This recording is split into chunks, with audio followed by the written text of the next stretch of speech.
Assalamualaikum warahmatullahi wabarakatuh. Apa kabar? Semoga semua dalam keadaan sehat. Pada pertemuan kali ini kita akan membahas akuntansi keuangan mengenai intangible assets.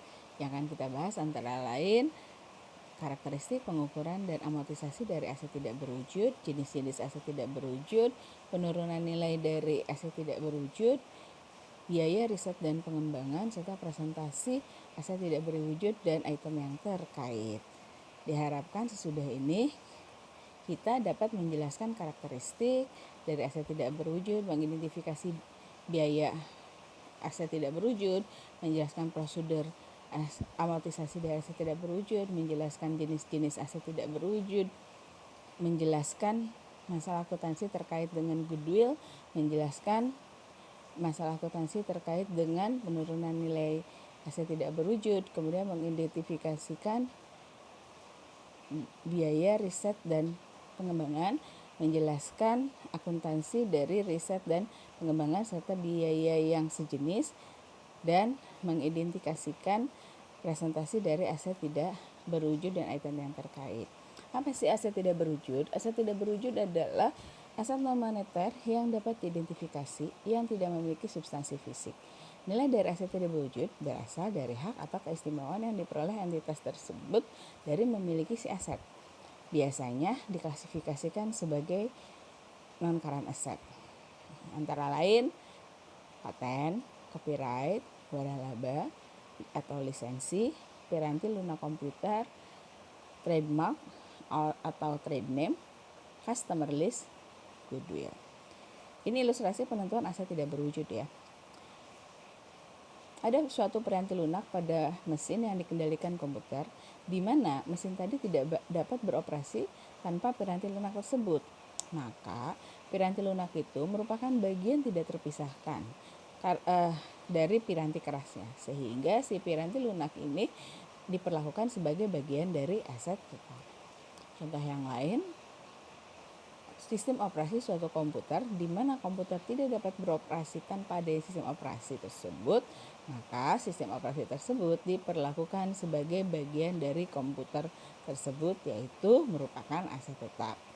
Piranti lunak gaji, payroll software, atau persediaan inventory software yang dibeli perusahaan bukan merupakan bagian internal dari perangkat keras hardware, sehingga dapat diklasifikasikan sebagai aset tidak berwujud. Jadi yang terpisah itu bisa diklasifikasikan sebagai aset tidak berwujud, tapi yang merupakan bagian tidak terpisahkan dari aset tetap maka diklasifikasikan sebagai aset tetap. Ada 4 kriteria utama untuk menentukan apakah suatu aset tidak berwujud harus diakui adalah yang pertama, aset tidak berwujud itu dapat diidentifikasi secara terpisah dari aspek entitas lainnya. Yang kedua, penggunaan aset tidak berwujud dikendalikan oleh entitas sebagai akibat dari tindakan atau kejadian di masa yang lalu. Yang ketiga, terdapat manfaat ekonomi di masa mendatang yang akan mengalir ke entitas. Dan yang keempat, biaya perolehan aset dapat diukur secara andal. Yang pertama tadi kan dapat diidentifikasi. PSAK 19 menyatakan bahwa aset tidak berwujud memenuhi kriteria dapat diidentifikasi apabila satu, dapat dipisahkan dari entitas yang kayak tadi software gaji misalnya, itu kan dapat dipisahkan dari laptop ya atau dari komputer, dan dapat dijual, ditransfer, dijual hak pakainya, disewakan atau dipertukarkan baik secara individu maupun bersama-sama dengan kontrak terkaitnya. Contoh yang tadi ya, si software payroll system atau inventory system. Kemudian yang kedua, timbul dari hak kontraktual atau hak hukum lainnya tidak bergantung dari apakah hak tersebut dapat ditransfer atau dipisahkan dari entitas atau dari hak dan kewajiban lainnya. Biaya dari pengembangan aset tidak berwujud secara internal tidak dapat dikapitalisasi, dan ini berarti aset tersebut tetap di off balance sheet kan sampai dan kecuali entitas tersebut diakuisisi oleh entitas lain. Jadi untuk aset tidak berwujud ini bisa dibeli atau bisa dikembangkan sendiri, ya artinya dibuat sendiri. Nah kalau biaya pengembangan aset yang dibuat sendiri tadi, ini biasanya jadi beban, ya. Biaya risetnya itu jadi beban, tapi biaya pengembangannya nanti kita pelajari lagi apakah jadi beban atau dikapitalisasi. Sesudah ini kita akan bahas itu. Yang kedua itu pengendalian. Entitas harus mempunyai kendali atas penggunaan aset tidak berwujud yang ditampilkan di laporan posisi keuangan. Maksudnya si entitas mempunyai kekuasaan untuk memperoleh manfaat ekonomis di masa mendatang dari aset tersebut dan membatasi akses pihak lain atas manfaat tersebut karena dia mempunyai kendali atas si aset. Umumnya, entitas mendaftarkan hak paten, hak cipta, dan lain-lain untuk memastikan adanya kendali aset tersebut. Yang ketiga, adanya manfaat ekonomis di masa mendatang. Aset diakui hanya jika besar kemungkinan bahwa manfaat ekonomis di masa mendatang terkait dengan aset tersebut akan mengalir ke entitas dan biaya perolehan aset tersebut dapat diukur secara andal. Pengakuan aset tidak berwujud. Masih terkait dengan manfaat ekonomis di masa mendatang. Manfaat ekonomis di masa mendatang tersebut bisa berupa pendapatan dari penjualan produk atau jasa, atau penghematan biaya, atau manfaat lainnya yang timbul dari penggunaan aset tersebut oleh entitas. Contohnya, dari manfaat yang timbul dari penggunaan aset terwujud adalah penggunaan formula rahasia oleh perusahaan, di mana formula tersebut dilindungi secara hukum yang menyebabkan berkurangnya persaingan di pasar dengan para pesaing, sehingga meningkatkan prospek untuk peningkatan penjualan di masa mendatang dan mengurangi pengeluaran seperti pengeluaran untuk iklan dan sebagainya. Sekarang, pengukuran biaya perolehan awal aset tidak berwujud. Pengukuran biaya perolehan aset tidak berwujud bergantung pada kondisi saat aset tidak berwujud tersebut diakuisisi. Untuk aset tidak berwujud yang diperoleh secara terpisah, maka pengukuran biaya perolehannya sama dengan aset tetap. Artinya, biaya perolehan dari si aset tidak berwujud ini terdiri dari harga pembelian, termasuk pajak dan biaya impor dikurangi diskon, ditambah semua biaya secara langsung dapat diatribusikan yang terjadi dalam menyiapkan aset tersebut sehingga siap untuk digunakan sesuai tujuan penggunaannya. Jadi semua biaya perolehan aset tidak berwujud sampai siap digunakan jika dia diperoleh secara terpisah. Menurut PSAK 19, biaya perolehan aset tidak berwujud yang diakuisisi sebagai bagian dari penggabungan usaha adalah nilai wajarnya pada tanggal akuisisi. Jika aset tidak berwujud dapat diperdagangkan secara bebas di pasar yang aktif, maka harga pasar adalah dasar pengukuran terbaik untuk biaya perolehan aset tidak berwujud tersebut.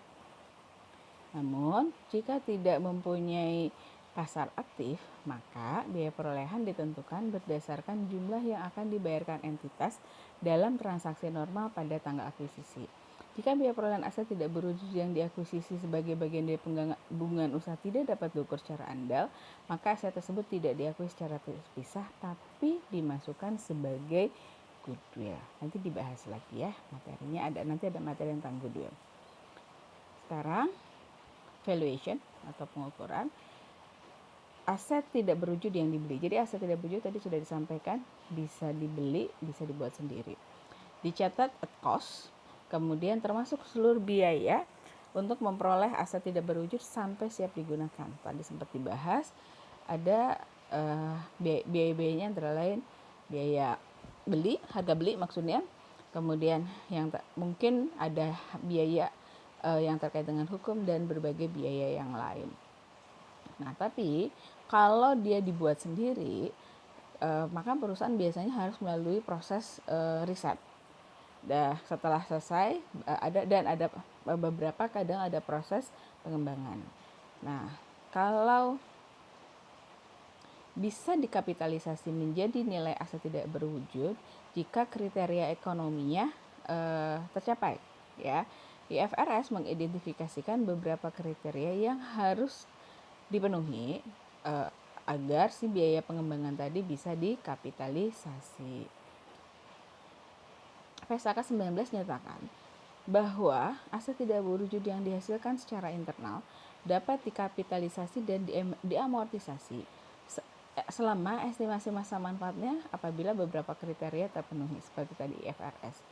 Pengeluaran terkait dengan penciptaan aset tidak berwujud dianalogikan sebagai penelitian atau pengembangan. Seluruh biaya penelitian harus dibebankan, jadi expense. Sedangkan biaya pengembangan dikapitalisasi jika manfaat ekonomi masa depan kemungkinan besar akan diterima oleh entitas yang bersangkutan. Jadi diulang, kalau biaya riset itu jadi beban, biaya pengembangan dilihat apakah bisa memperoleh manfaat ekonomi masa depan nggak si entitas. Jika iya, itu bisa dikapitalisasi sebagai aset tidak berwujud. Jika tidak, berarti jadi beban. Contoh kegiatan riset adalah kegiatan yang ditujukan untuk memperoleh pengetahuan baru, pencarian, evaluasi, dan seleksi final untuk penerapan atas penemuan riset atau pengetahuan lainnya. Pencarian alternatif bahan baku, peralatan, produk, proses, sistem, atau jasa. Perumusan, desain, evaluasi, dan seleksi final berbagai kemungkinan alternatif. Sedangkan aset tidak berwujud yang timbul dari pengembangan atau dari tahap pengembangan pada suatu proyek internal diakui jika dan hanya jika entitas dapat menunjukkan semua berikut ini. Kelayakan teknis penyelesaian aset tidak berwujud tersebut sehingga aset tersebut dapat digunakan atau dijual. Niat untuk menyelesaikan aset tidak berwujud tersebut dan menggunakannya atau menjualnya. Kemampuan untuk menggunakan atau menjual aset tidak berwujud tersebut. Bagaimana aset tidak berwujud akan menghasilkan kemungkinan besar manfaat ekonomis masa depan. Antara lain, entitas harus mampu menunjukkan adanya pasar bagi keluaran aset tidak berwujud atau pasar atas aset tidak berwujud itu sendiri, atau jika aset tidak berwujud itu akan digunakan secara internal, entitas harus mampu menunjukkan kegunaan aset tidak berwujud tersebut. Berikutnya lagi, tersedianya sumber daya teknis, keuangan, dan sumber daya lainnya untuk menyelesaikan pengembangan aset tidak berwujud dan menggunakan atau menjual aset tersebut, dan kemampuan untuk mengukur secara andal pengeluaran yang terkait dengan aset tidak berwujud selama pengembangannya. Jadi itu harus terpenuhi. Kemudian contoh kegiatan pengembangan: desain, konstruksi, serta pengujian prototipe dan model sebelum produksi atau sebelum digunakan, desain, peralatan, cetakan, dan pewarnaan yang melibatkan teknologi baru, desain, konstruksi, dan operasi pabrik percontohan yang sekalian tidak ekonomis untuk produk komersial, desain, konstruksi, dan pengujian alternatif bahan baku, peralatan, produk, proses, sistem, atau jasa yang baru atau yang diperbaiki. Apabila entitas sudah mengakui suatu pengeluaran sebagai beban, misalnya tadi riset, dan di kemudian hari pada suatu saat memasuki tahap pengembangan, maka pengeluaran yang awalnya diakui oleh entitas sebagai beban, si biaya riset tadi, tidak boleh diakui sebagai bagian dari biaya perolehan aset tidak berwujud di kemudian hari. Diulang, jadi tadi kan kita sudah mengetahui ya, ada 2 tahapan ketika riset itu sebagai beban. Kemudian ketika di pengembangan, jika memenuhi kriteria mampu memberikan kemungkinan besar manfaat ekonomis ke entitas, maka itu bisa dikategorikan sebagai aset tidak berwujud ya, dikapitalisasi. Tapi ketika dijual, nilai aset tidak berwujud tadi itu hanya si yang bisa dikapitalisasi tadi ya. Adapun biaya awalnya yang sebagai beban itu nggak boleh dianggap sebagai bagian dari perolehan si aset tidak berwujud, jadi tetap menjadi beban. Nah, tadi udah kita sampaikan ya, ada fase riset, itu adalah expense, dan fase pengembangan yang kita kapitalisasi jika memenuhi persyaratan ekonomi atau memberikan manfaat ekonomis di masa yang akan datang, bisa dikapitalisasi sebagai aset tidak berwujud. Jika tidak, berarti tetap sebagai beban. Biaya-biaya yang tidak memenuhi kriteria pengakuan.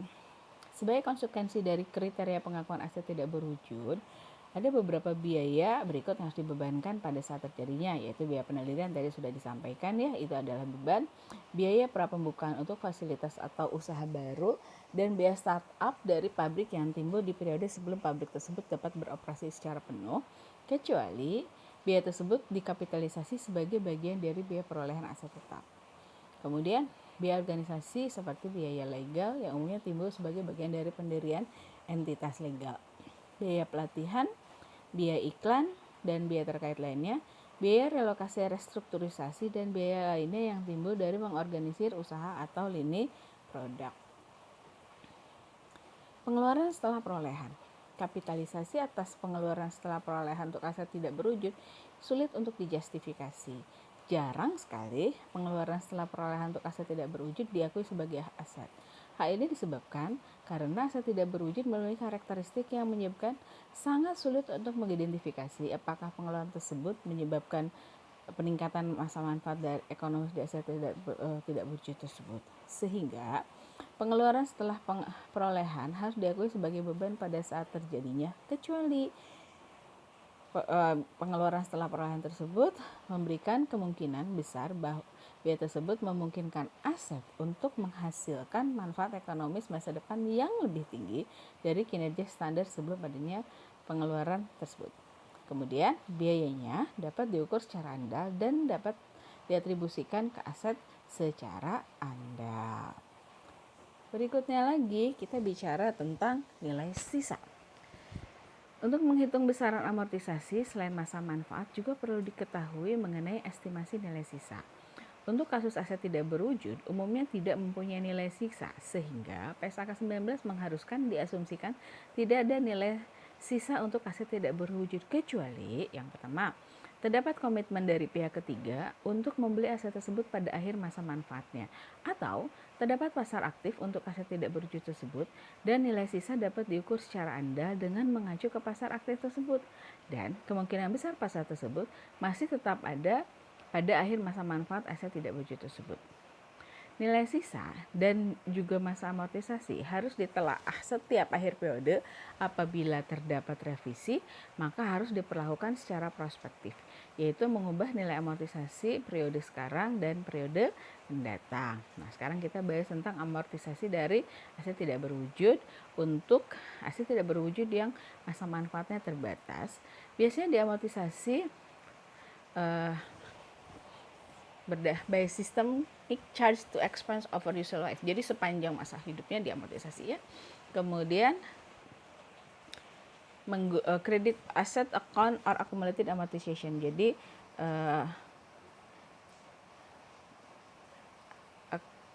amortisasi jadi beban amortisasi pada akumulasi amortisasi gitu ya. Jadi beban amortisasinya ada di debit, kemudian akumulasi amortisasinya ada di kredit. Masa manfaatnya itu seharusnya merefleksikan periode aset tidak berwujud tersebut berkontribusi terhadap cash flow. Amortisasi ini seharusnya dikurangi nilai residu, tapi tadi sudah disampaikan bahwa berdasarkan PSAK 19 jarang sekali aset tidak berwujud yang mempunyai nilai sisa. Perusahaan seharusnya mengevaluasi masa manfaat dari aset tidak berwujud setiap tahun dan melakukan uji impairment untuk apakah aset tidak berwujud itu mengalami penurunan nilai atau tidak. Nah, tapi untuk aset tidak berwujud yang masa manfaatnya tidak terbatas, biasanya tidak ada amortisasi karena si masa manfaatnya itu nggak ada batasnya untuk menghasilkan cash flow. Kemudian harus dilakukan tes impairment atau penurunan nilai paling tidak setahun sekali. Nah, ini amortisasi dari aset tidak berwujud. Jadi kalau dia jenisnya masa manfaatnya terbatas, kalau biaya yang kasih aset tidak berwujud tadi kita beli dan dikapitalisasi, ya kalau kita beli maka semuanya dikapitalisasi. Tapi kalau kita buat itu beban, ya itu beban. Kemudian amortisasinya sepanjang masa manfaat. Kemudian kita harus melakukan tes impairment untuk membandingkan recoverable amount dengan carrying value.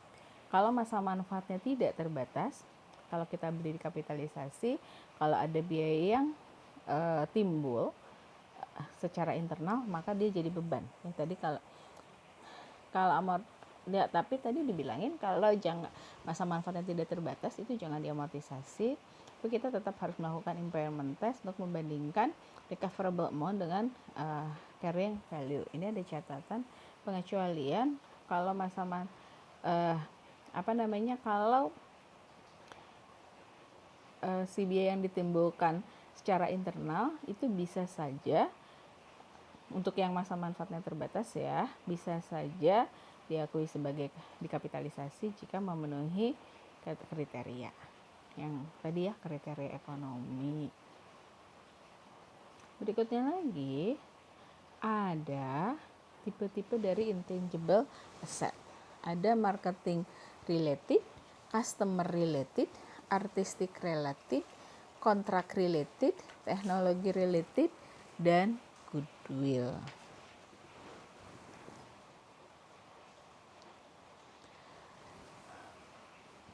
Marketing related intangible asset. Contoh yang terkait dengan pemasaran ya.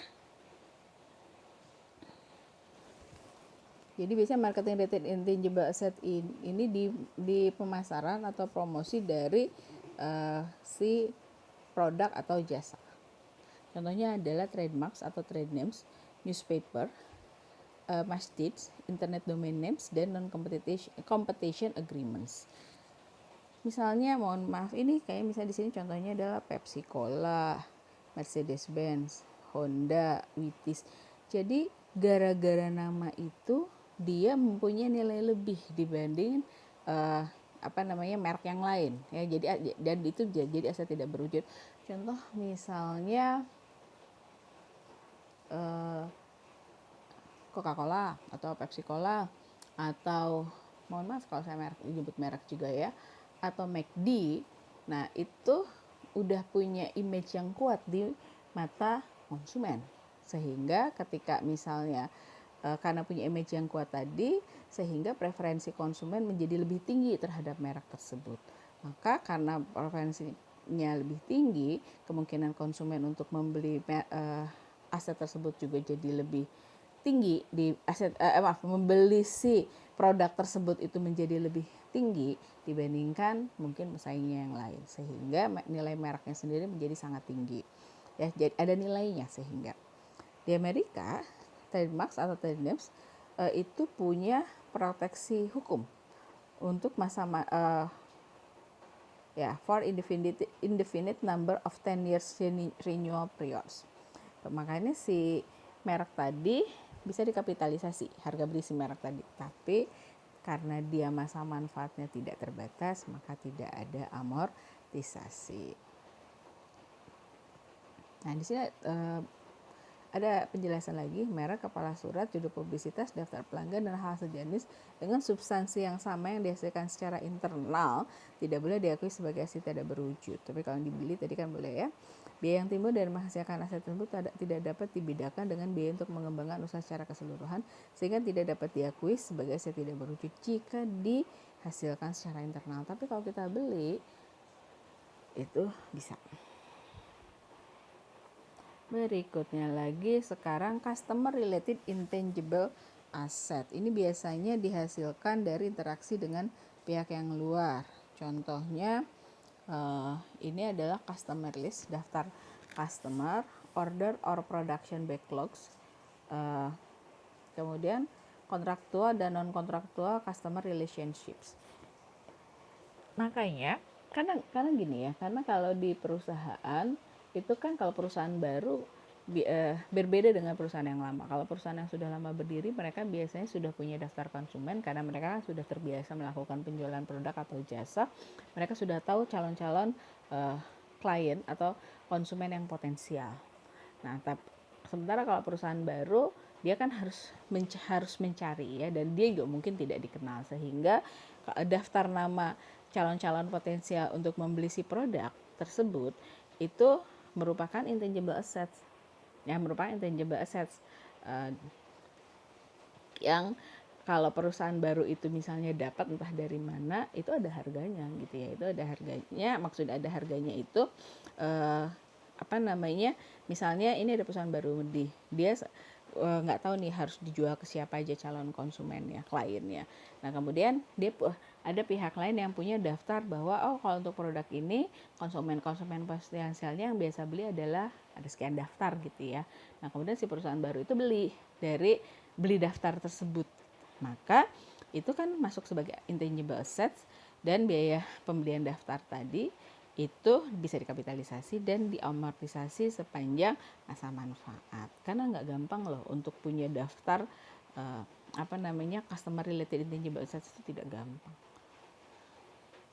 Maksudnya maksud tidak gampang ini, kalau kita nggak punya daftar, usahanya itu pasti besar gitu ya. Tapi kalau kita punya daftar, karena kita sudah tahu siapa saja calon potensialnya, tentu akan mempermudah untuk melakukan penjualan dan promosi.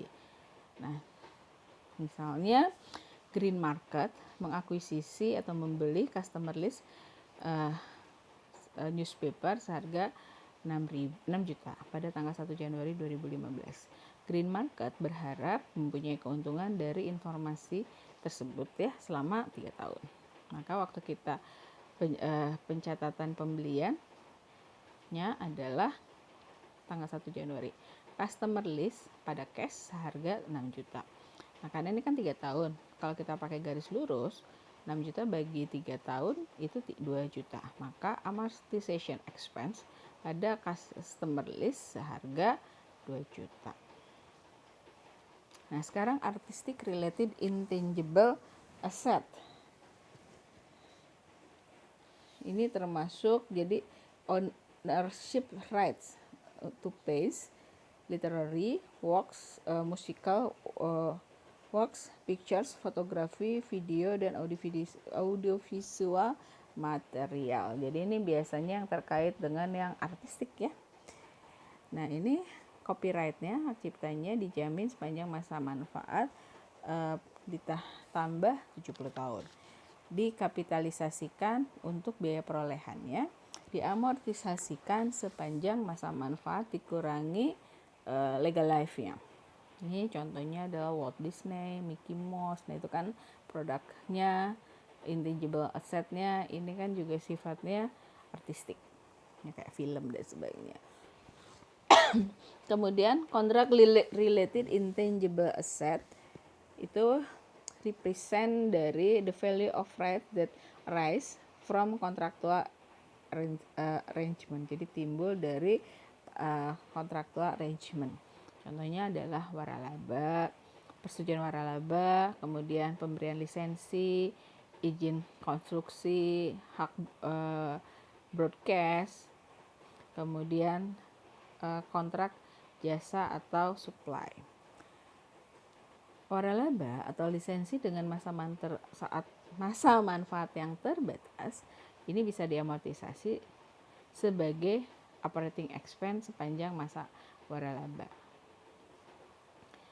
Franchise dengan masa manfaat yang tidak terbatas biasanya dicatat at cost dan tidak diamortisasi. Nah, ini contoh kalau tadi kita saya ambil contoh merek McD, mereknya yang tadi ya. Nah, kalau sekarang McD-nya ini diwaralabakan. Ada contoh yang lain misalnya Kentucky Fried Chicken itu juga kan waralaba, Dunkin Donuts itu juga waralaba. Nah, kalau yang sekarang waralabanya yang dibahas. Kalau yang sebelumnya adalah nama mereknya. Teknologi related intangible assets ini biasanya berkaitan dengan inovasi atau kemajuan teknologi, misalnya paten atau rahasia dagang yang dijamin oleh pemerintah. Paten memberikan si pemegang hak tadi untuk menggunakan selama 20 tahun. Kalau dia beli itu bisa dikapitalisasi si patennya, biaya expense R&D cost in developing patent. Jadi sudah kemudian diamortisasi sepanjang masa manfaat. Atau sepanjang masa ini ya, legal life-nya. Mana yang lebih pendek. Contoh paten Samsung, Canon, banyak ya yang masuk kategori paten. Contoh Harcourt Co. dia harus bayar 180.000 untuk memperoleh paten.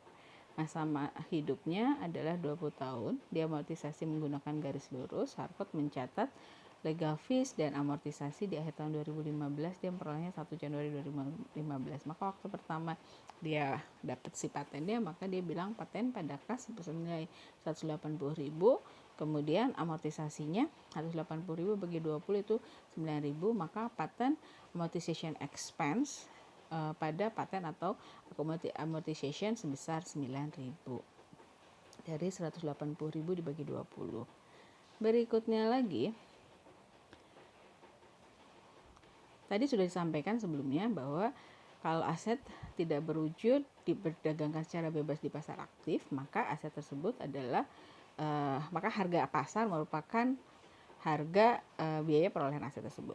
Tapi kalau tidak mempunyai pasar aktif, maka biaya perolehan ditentukan berdasarkan jumlah yang akan dibayarkan entitas dalam transaksi normal pada tanggal akuisisi. Jika biaya perolehan aset tidak berwujud yang diakuisisi tidak dapat diukur secara andal, maka aset tersebut tidak diakui secara terpisah, tapi dimasukkan sebagai goodwill. Goodwill hanya boleh diakui sebagai akibat dari penggabungan usaha. Goodwill yang timbul secara internal tidak diakui sebagai aset tidak berwujud karena tidak memenuhi kriteria pengakuan sebagai berikut, yaitu dasar pengukuran biaya perolehan yang ada, identitas terpisah dari sumber yang lain, dan dikendalikan oleh entitas.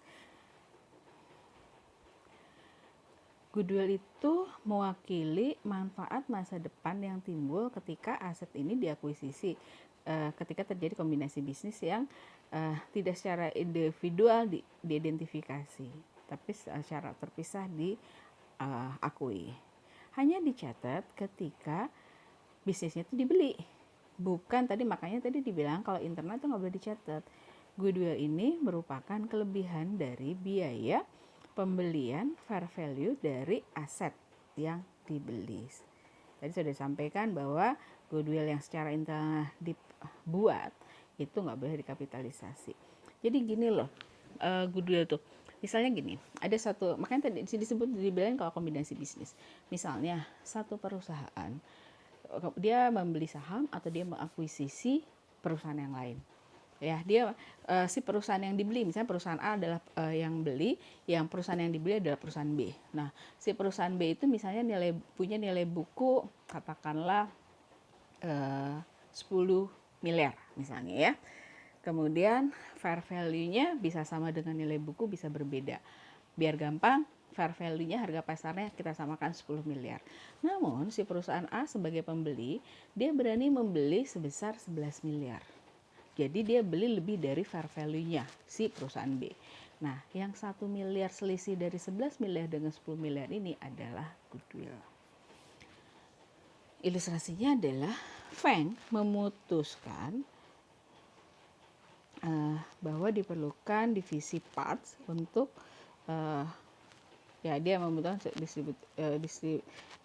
divisi parts ya sebagai tambahan perusahaannya dia ya. Kemudian si presiden dari Feng ini tertarik untuk membeli Tractor Link Company. Ilustrasinya adalah sebagai berikut. Nah, kalau kita lihat si Tractor Link yang mau dibeli nih, nilainya adalah nilai bukunya adalah 255.000. Ya, fair value-nya adalah 350.000. Berarti ada yang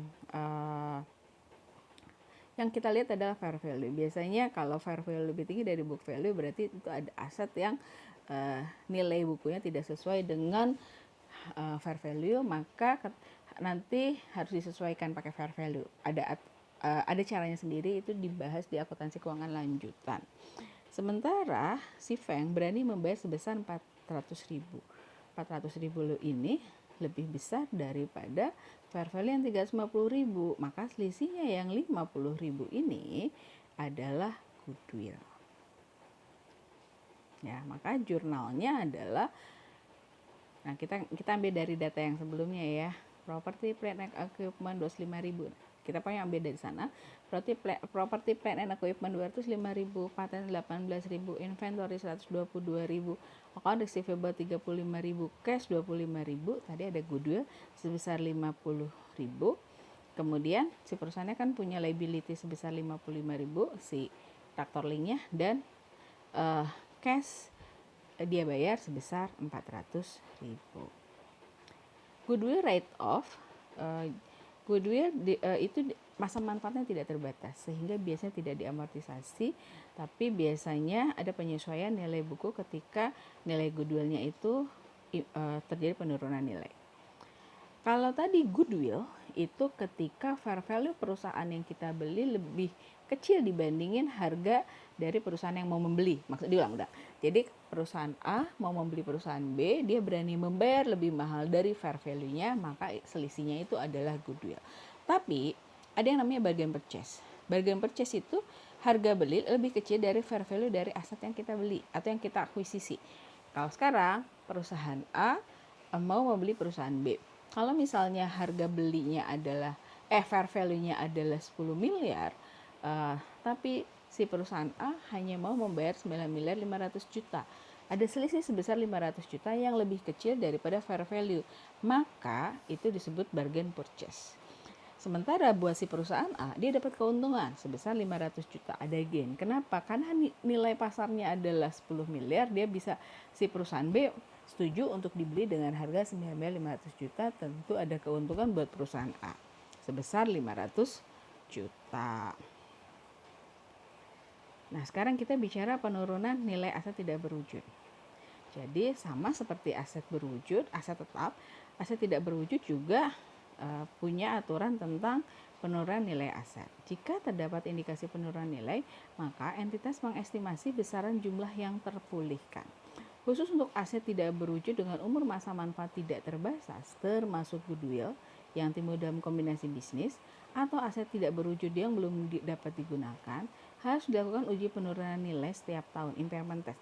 Terlepas apakah terdapat indikasi penurunan nilai dengan membandingkan antara nilai tercatat aset tidak berwujud dengan jumlah terpulihkannya.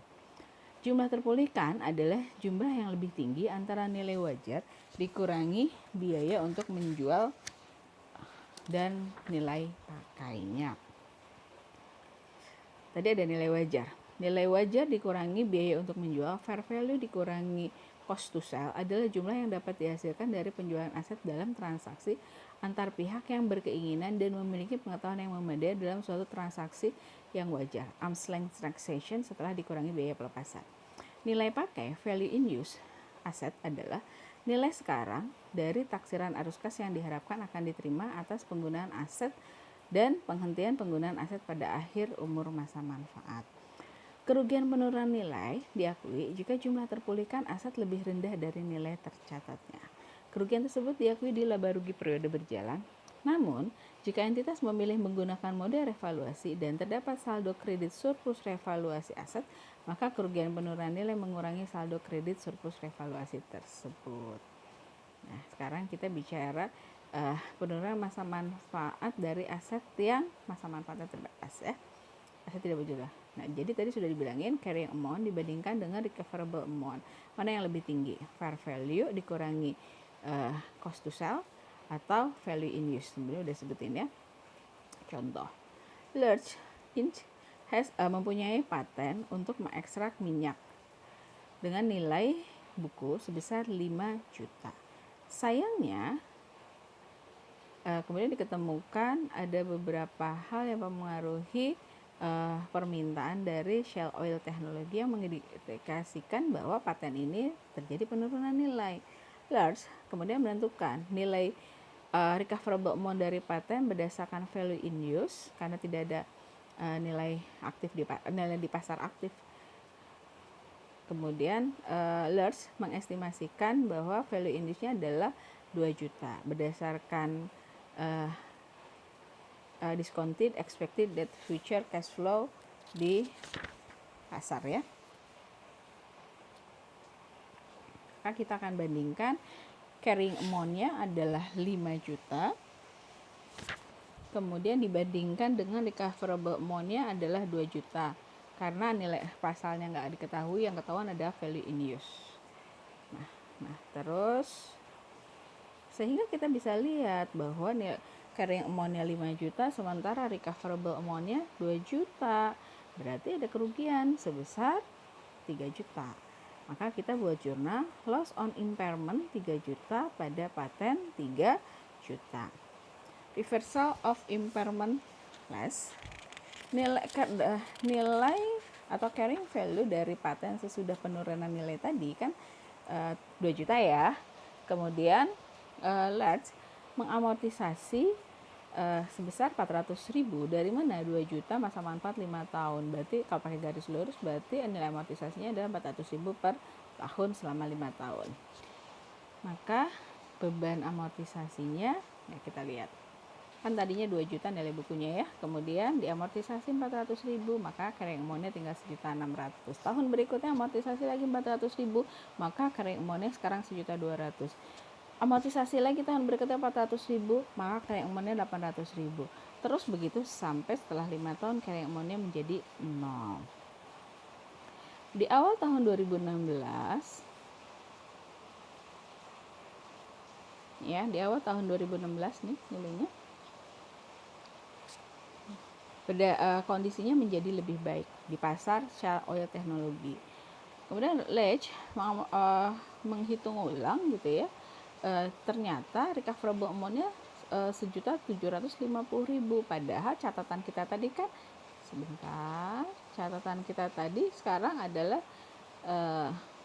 akhir tahun adalah 1.600.000 di akhir tahun 2015 atau awal tahun 2016, dan di akhir tahun 2016 adalah 1.200.000. Tapi ternyata nilai pasarnya berubah lagi, naik lebih bagus jadi 1.750.000. Maka pada kasus ini kemudian Ledge melakukan karena kondisi lebih baik, dia harus menghitung ulang kan. Kalau tadi nilai paten itu adalah 1.600.000 ya di awal tahun 2016, tapi karena sekarang ternyata nilai patennya adalah 1.750.000, berarti ada selisih sebesar 150.000. Biar nilainya kembali ke 1.750.000, kan tadi nilai udah tinggal 1.600.000, maka kita buat jurnal paten pada recovery of impairment loss sebesar 150.000. Bagaimana kalau masa manfaatnya tidak terbatas di luar goodwill ya? Tetap harus dilakukan impairment test setiap tahun ya. Kemudian cara impairment testnya itu juga sama, jadi kita membandingkan recoverable amount dari intangible asset dengan nilai asetnya, dengan nilai buku aset. Jika recoverable amount-nya lebih kecil dari carrying amount, maka kita akui adanya penurunan nilai. Contoh, Arkon Radio membeli lisensi broadcast seharga 2 juta. Lisensi ini bisa diperpanjang setiap 10 tahun. Arkon Radio kemudian telah memperpanjang lisensinya dengan GCC 2 kali dengan harga minimal ya. Karena diharapkan memberikan cash flow, Arkon melaporkan lisensinya ini sebagai masa manfaat yang tidak terbatas. Sekarang GCC memutuskan dilelang lisensinya kepada siapa yang berani membayar lebih tinggi untuk memperpanjangnya. Berdasarkan hasil lelang tersebut, Arkon mengestimasi bahwa fair value less cost to sell-nya atau recoverable amount-nya adalah 1.500.000. Nah, kalau kita lihat carrying amount-nya kan 2 juta. Sementara recoverable amount-nya itu 1.500.000. Berarti ada kerugian penurunan nilai sebesar 500.000. Perusahaan ini harus mengetes goodwill setiap paling tidak setahun sekali. Penurunan nilainya berdasarkan cash generating unit, di mana goodwill itu is assigned ya. Cash generating unit itu adalah grup terkecil yang bisa diidentifikasi untuk menghasilkan cash flow. Karena jarang ada pasar untuk cash generating unit ya, estimasi dari recoverable amount for goodwill ini biasanya berdasarkan value in use estimates. Nah, tadi udah sampaikan ya, goodwill yang diakui dengan kombinasi bisnis adalah aset yang tidak teridentifikasi secara individual dan tidak menghasilkan arus kas secara independen dari aset atau kelompok aset lainnya, dan sering berkontribusi pada arus kas dari beragam unit penghasil kas. Tadi cash generating unit ya, jadi unit penghasil kas. Untuk tujuan uji penurunan nilai, goodwill yang diperoleh dalam suatu kombinasi bisnis harus sejak tanggal akuisisi dialokasikan pada setiap UPK, pihak pengakuisisi atau kelompok UPK yang diharapkan memberikan manfaat dari sinergi kombinasi bisnis. Rugi penurunan nilai yang timbul di UPK harus dialokasikan untuk mengurangi jumlah tercatat aset dari UPK tersebut dengan uratan sebagai berikut. Yang pertama, mengurangi jumlah tercatat atas setiap goodwill yang dialokasikan ke UPK dan ke aset lain dari UPK dibagi prorata atas dasar jumlah tercatat setiap aset di dalam UPK. Kemudian entitas juga harus menilai pada setiap akhir periode pelaporan apakah terdapat indikasi terjadinya rugi penurunan nilai yang telah diakui atas aset tak berwujud pada periode sebelumnya yang mungkin tidak ada lagi atau mungkin telah menurun. Hal ini dapat mengidentifikasikan entitas perlu menelaah sisa umur manfaat, metode amortisasi atau nilai sisa dari jika ada ya aset tidak berwujud. Jika terdapat indikasi tersebut, maka entitas mengestimasi jumlah terpulihkan aset tidak berwujud. Jika jumlah terpulihkan aset lebih tinggi dibandingkan nilai tercatatnya, maka rugi penurunan nilai yang telah diakui di periode-periode sebelumnya dibalik, yaitu dinaikkan ke jumlah terpulihkannya. Peningkatan jumlah tercatat aset sebagai akibat pembalikan rugi penurunan nilai tersebut tidak boleh melebihi jumlah tercatat neto setelah amortisasi. Seandainya aset tidak berwujud tersebut tidak mengalami penurunan nilai di periode sebelumnya, pembalikan tersebut hanya dapat dilakukan jika terdapat perubahan estimasi yang digunakan untuk menentukan jumlah terpulihkan aset sejak rugi penurunan terakhir diakui. PSAK 48 tidak memperbolehkan pembalikan rugi penurunan nilai untuk goodwill. Contoh, Kohibul Corporation mempunyai 3 divisi. Satu divisi dibeli Prit Products 4 tahun yang lalu, nilainya adalah 2 juta. Sayangnya Prit ini mengalami kerugian selama 3 quarters. Manajemen Kohbul kemudian mereview ulang divisi ya, the cash generating unit untuk tujuan tes penurunan nilai tahunan. Nah, ilustrasi 1210 itu adalah nilai net asset dari Prit Division termasuk goodwill senilai 900.000 waktu kita beli. Nah, jadi kita lihat PPA-nya net ya 800.000, goodwill-nya adalah 900.000, inventory-nya adalah 700.000, piutangnya adalah 300.000, cash-nya 200.000, accounts and notes payable-nya minus 500.000, sehingga net asset-nya adalah 2.400.000. Kemudian Kohbul menentukan recoverable amount dari Prit Division adalah 2,8 berdasarkan value in use. Nilai bukunya carrying amount-nya adalah 2,4, kemudian recoverable amount-nya adalah 2,8, di mana nilai pasar tidak diketahui, value in use 2,8. Kan selalu untuk recoverable amount kita mana yang lebih tinggi antara fair value dikurangi cost to sell dan value in use, karena yang tahunya adalah value in use 2,8, sehingga kita ambil sebagai recoverable amount yang ada 2,8, sementara nilai bukunya 2,4 ya. 2,8 tadi kita harus kurangi dulu dengan goodwill ya. Jadi sebenarnya 2,8 dikurangi goodwill 900 berarti sebenarnya recoverable amount-nya adalah 1,9. Nah, jadi recoverable amount 1,9 sementara nilai bukunya adalah 2,4. Di sini terjadi kerugian sebesar 500.000.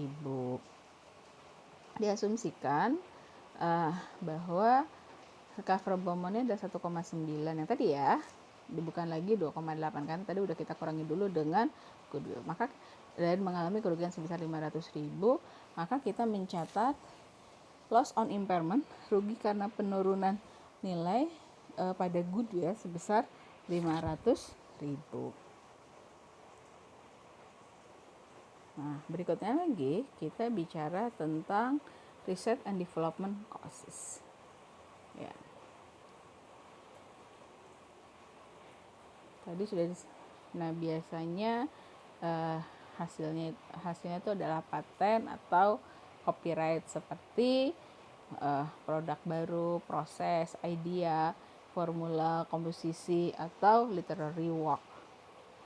Perusahaan biasanya menghabiskan sejumlah uang untuk riset dan pengembangan. Ini contoh-contohnya nih ya, beberapa perusahaan dengan R&D-nya juga cukup besar. Ada yang dari Procter & Gamble 2,42%, tapi sampai Roche itu sampai menghabiskan dananya 21,2% dari untuk R&D dari sales ya, 21,2% itu dari harga jual itu dia menghabiskan lebih besar dari 20%. Nah, seperti sudah disampaikan, riset ini harus jadi beban ya. Ketika terjadi biaya pengembangan bisa jadi beban, bisa jadi dikapitalisasi, tergantung dia bisa memberikan manfaat ekonomis di masa mendatang atau tidak. Nah, kapitalisasi ini dimulai ketika proyek ini cukup panjang, sepanjang dalam proses dan menghasilkan manfaat ekonomi dari R&D-nya proyek, ya, memberikan economically viable. Bagaimana kita mengidentifikasi R&D activities? Research activities, ya, original and planned investigation gitu ya, untuk memperoleh ilmu yang baru atau pengetahuan teknik yang baru dan dapat dipahami gitu ya. Contohnya adalah riset laboratoria untuk memperoleh pengetahuan baru. Kemudian pengembangan, yaitu mengaplikasikan hasil penemuan si riset atau pengetahuan yang lain untuk merencanakan dan mendesain suatu produk yang produk baru atau secara substansial si produk itu berkembang. Ya, kemudian devices, produk, proses, sistem atau jasa sebelum kemudian si produk tersebut dijual secara komersial atau digunakan. Contohnya adalah formula dari suatu produk atau alternatif proses untuk konstruksi, ya, prototipe konstruksi atau operasi dari pilot plants dan sebagainya. Nah, akuntansinya, cost yang terkait dengan R&D activities ada material, peralatan, fasilitas, SDM, pembelian intangible asset atau aset tidak berwujud, kontrak jasa, dan berbagai biaya tidak langsung. Katanya, tolong indikasikan item mana saja ini harus dilaporkan di laporan keuangan. Biaya investasi di subsidiary company itu dianggap sebagai long term investment. Timberland itu bagian dari property, plant and equipment. Cost of engineering activity yang required to advance the design of products to the manufacturing stage ini masuk sebagai R&D expense. Lease prepayment 6 bulan itu prepaid rent. Cost of equipment obtained itu property, plant and equipment. Cost of searching for application of new research findings itu masuk sebagai R&D expense. Berikutnya lagi, cost incurred in the formation of a corporation itu expense. Operating losses yang incurred in the startup of business yang terjadi di dalam startup ketika baru mulai buka perusahaan itu operating loss. Training cost incurred in startup of new operation itu expense. Pembelian waralaba itu intangible. Goodwill yang dihasilkan secara internal itu nggak dicatat. Cost untuk mengetes alternatif produk itu R&D expense. Goodwill yang timbul ketika kita membeli suatu bisnis itu intangible. Cost of developing untuk pengembangan paten sebelum mencapai manfaat ekonomi itu R&D expense. Cost untuk membeli paten dari inventor adalah intangible. Legal cost yang incurred in securing patent intangible. Unrecovered cost of successful legal suit to protect the patent itu juga intangible. Cost of conceptual formulation of possible product alternatives itu R&D expense. Cost of purchasing a copyright itu intangible. Development costs incurred after achieving economic viability itu intangible. Long term receivables itu long term investment. Cost of developing of a trademark itu expense. Cost of purchasing a trademark itu intangible. Coba dilihat. Pengembangan trademark atau intangible ya, internal itu expense, pembelian dari trademark itu adalah intangible. Pengakuan biaya perangkat lunak komputer. Setiap komputer memerlukan perangkat lunak. Isu yang sering timbul adalah bagaimana perlakuan akuntansi dari perangkat lunak komputer tersebut. Terdapat beberapa alternatif perlakuan akuntansi. Untuk perusahaan pengembangan perangkat lunak, biaya yang timbul dalam mengembangkan program perangkat lunak adalah biaya penelitian dan pengembangan. Sehingga semua biaya dalam fase penelitian tadi harus dibebankan, sudah disampaikan sebelumnya. Sementara biaya dalam fase pengembangan dapat dikapitalisasi apabila memenuhi kriteria pengakuan sebagai aset, yaitu tadi ya, bisa memberikan manfaat ekonomis di masa mendatang. Untuk kasus perangkat lunak yang dikembangkan untuk digunakan secara internal, biaya yang terjadi harus dibebankan. Hal ini disebabkan walaupun perangkat lunak tersebut memberikan manfaat bagi entitas, tapi sulit untuk menunjukkan bagaimana program tersebut dapat memberikan manfaat ekonomi masa depan bagi entitas. Untuk perangkat lunak yang dibeli, maka perlakuannya berbeda. Perangkat lunak yang dibeli untuk dijual kembali diakui sebagai persediaan. Sedangkan perangkat lunak yang dimiliki untuk dijual hak pakainya atau disewakan kepada pihak lain, maka harus diakui sebagai aset tidak berwujud. Untuk perangkat lunak yang dibeli untuk dipergunakan sendiri dan merupakan bagian integral dari perangkat keras, maka karena dia tidak terpisah ya dari perangkat keras tadi, maka dia dianggap sebagai biaya perolehan perangkat keras dan dikapitalisasi sebagai aset tetap.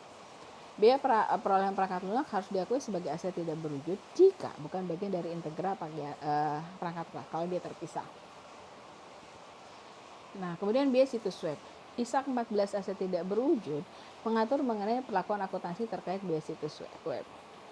Menurut ISAK 14, situs web yang timbul dari pengembangan diakui sebagai aset tidak berwujud jika dan hanya jika memenuhi persyaratan umum dalam PSAK 19 terkait pengakuan dan pengukuran awal, yaitu kemungkinan besar entitas akan memperoleh manfaat ekonomi masa depan dari aset tersebut. Dan biaya perolehan tersebut dapat diukur secara andal. Entitas juga dapat memenuhi persyaratan dalam PSAK 19 terkait aset tidak berwujud yang timbul dari pengembangan. Entitas harus dapat menunjukkan bagaimana situs web entitas akan dapat menghasilkan manfaat ekonomi masa depan.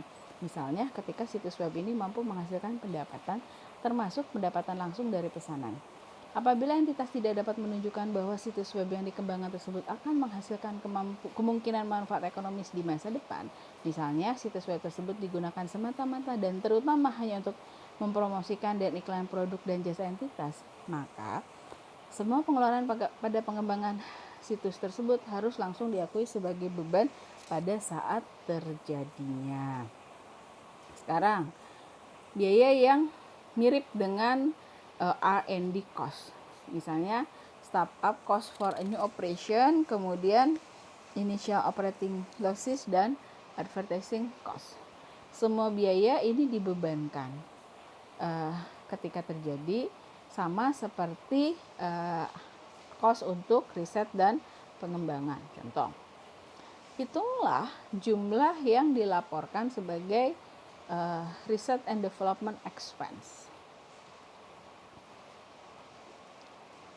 Kita lihat cost of equipment untuk mengakuisisi itu mempunyai alternatif penggunaan R&D project selama 5 tahun. Nilainya adalah 330.000. Maka dibebankannya 330.000 dibagi 5 adalah 66.000.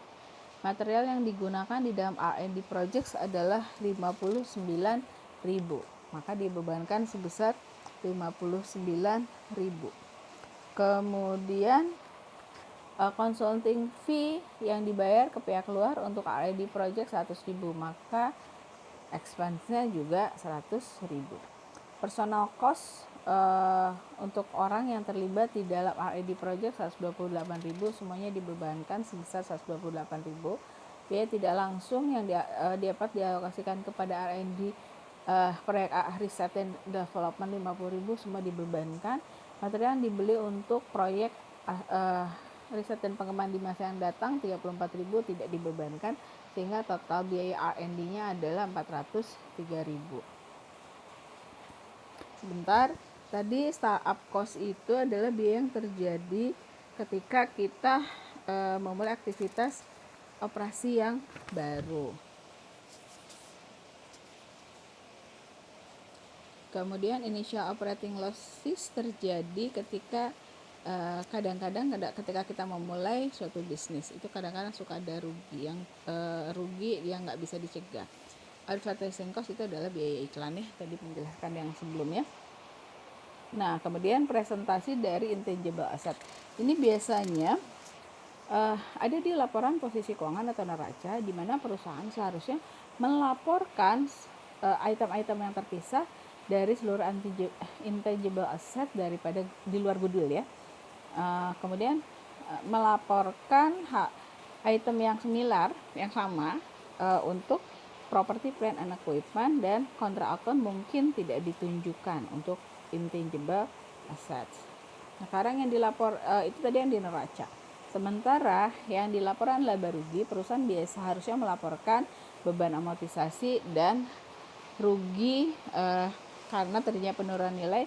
Dan kalau ada pembalikan juga harus dilaporkan karena untuk intangible asset daripada goodwill yang terpisah di net income biasanya di bagian operasi. Catatan untuk laporan keuangan seharusnya termasuk nilai beban amortisasi untuk setiap tipe aset.